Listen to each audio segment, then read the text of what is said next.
2 primeiros empregos que eu arrumei, eles não deram certo. O primeiro foi pelo seguinte motivo. O consultório, quando eu formei, até para que as pessoas possam entender, em 1995, o que existia? Dentista para rico, dentista para pobre. Os ricos tratavam em clínicas lindas, em consultórios particulares, pagando uma fortuna, com material de primeiríssima linha. Os pobres tratavam em sobrelojas, que mal se esterilizava material, muitas vezes contraindo hepatite e com material ruim. Eu que sou dentista posso dizer, se você põe um material bom na boca de um paciente, pode durar aí mais de 20, 30 anos. Você põe um material ruim, coloca, cai, trinca tudo. Então, essa era a odontologia que eu havia sonhado, né? Uma odontologia séria e independente da classe social, que as pessoas pudessem ter o melhor. Eu fui trabalhar nesse meu primeiro emprego e eu não encontrei essa odontologia lá. E aí eu pedi as contas. E aí eu fui pro meu segundo emprego, numa travessa da Avenida Paulista, numa área nobre.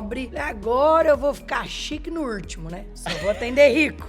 E aí lá eu conheci o tal do dentista borracha mole braço curto. Porque esse lugar que eu fui trabalhar, Flávio, ganhava por dia. Então se você atendesse ou 1, ou 5, ou 10, ou 15, todo mundo ganhava a mesma coisa no final do dia. E lá eu comecei a ver aquilo que eu não gostaria de ver. Pessoas indo embora sem ser atendidas e colegas enrolando o dia inteiro. Tomava cafezinho, depois E você trabalhando demais. Então, eu trabalhando e as secretárias rapidinho perceberam que eu tinha dó das pessoas, né? E que eu não tava ali pelos R$70 que ganhava no dia. E chegavam e me diziam, ai, doutora, tem uma criança com dor na recepção e a doutora disse que não vai atender porque tem compromisso. Isso 7 horas da noite. A senhora não atende? Aí eu dizia, pede pra mãe aguardar que eu vou encaixar, eu tiro a dor e depois a criança vem terminar o canal. Só que aquilo começou a me fazer mal, porque assim, eu dizia, né, isso é um horror. As pessoas saírem de casa pra se enganar as pessoas, ficar aqui enrolando o dia inteiro e botava curativo na boca dos pacientes, o tratamento não terminava nunca, aquilo me começou a me fazer mal, Flávio. E aí eu cheguei pro dono do consultório e falei, olha, agradeço a oportunidade, mas eu não vou ficar mais, isto não é o que eu sonhei pra minha vida. E aí eu fui para um terceiro emprego, onde o dono não era dentista, na zona leste de São Paulo, num bairro chamado Vila Cisper. Era uma vaga para dentista, o dono não era dentista, era um advogado e um protético e era em cima de uma padaria. Eram 12 dentistas concorrendo a uma vaga e eu não fui a dentista escolhida. Só que no término da entrevista, né, eu falo muito nas minhas palestras que o segredo da vida é você transformar os nãos em sim. O não você já tem, não é isso? E o tempo todo eu tô em busca do sim. As pessoas até me perguntam, né? Você transformou 100% dos nãos da sua vida em sim? Claro que não, mas a maioria eu transformei. Mas tentou. Com certeza. E esse foi um dos nãos que eu levei. Quando eu terminei a entrevista, eu dei o meu telefone pro dono, novamente, e falei, olha, se acontecer alguma coisa com a dentista que você escolheu, eu me interesso pela vaga. Eu moro na casa do meu tio de favor, eu não posso ficar sem trabalhar. Isso foi num sábado de manhã. Na segunda, ele me liga, perguntando se eu ainda me interessava pela vaga, porque a dentista que ele havia escolhido tinha desistido do emprego. Ei, que maravilha. Aí eu falo o seguinte, o que pra ela era um problema foi uma oportunidade. Ela morava na Vila Mariana, eu na Aclimação, pra quem conhece São Paulo sabe que são praticamente bairros vizinhos. Ela tinha carro, eu andava de busão e de metrô, e pra ela era um problema e pra mim foi uma excelente oportunidade. E por eles não serem dentista, eles deixaram eu fazer a odontologia que eu havia sonhado. 6 meses depois que eu trabalhava neste lugar, eu tinha fila de espera de gente pra tratar comigo. E eu começava a atender às 8 e terminava geralmente por volta das 11 da noite pra não perder o último metrô. Isso tudo no boca a boca, né? Ou seja, era o cliente que chamava outro. Um cliente que eu atendia me indicava outros vinhos, mas também eu fazia uma coisa, Flávio, que era muito legal. Eu morava na Aclimação, então eu subia ali do apartamento da minha tia até o metrô São Joaquim a pé, depois fazia baldeação na Sé e naquela época eu ia até uma estação chamada Guilhermina Esperança. E o que tinha naquela época? As peruas, as tais das lotações. E eu fui fazendo amizade com os pirueiros. E eu já vinha distribuindo cartão dentro da perua,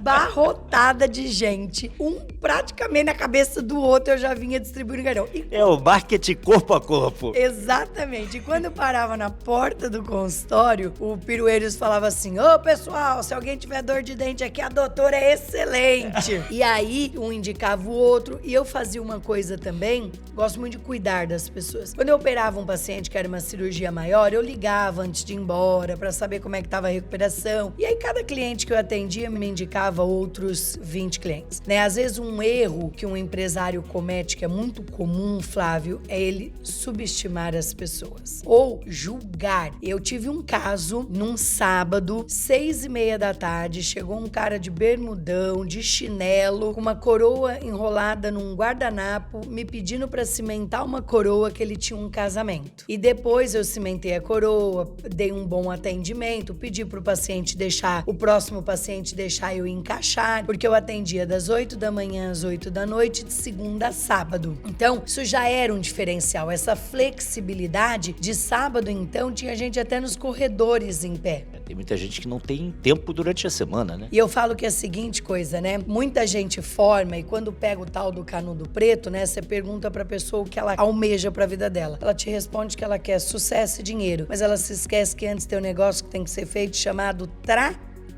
Aí você vê, né? Eu conheço colegas dentistas que desistiram da profissão porque formaram e começaram assim. Depois das 5 da tarde eu não atendo, só atendo depois das 10 da manhã, de sexta à tarde nem pensar, e de sábado, Deus me livre. Então, assim, não tem flexibilidade, já impõe uma série de regras antes mesmo de alcançar o sucesso, ou seja, já vai esmagando o funil, né, da entrada do cliente. Porque quanto mais você aperta o funil, você vai eliminando, que nem aquela pessoa que trabalha de semana, já não se torna seu cliente. Quem pode ir só depois das 5 da tarde, você também já tira do teu funil. Então, você vai tirando gente do teu caminho. E aí, eu sempre tratei as pessoas de uma forma muito humanizada. E aí, eu tinha muito cliente.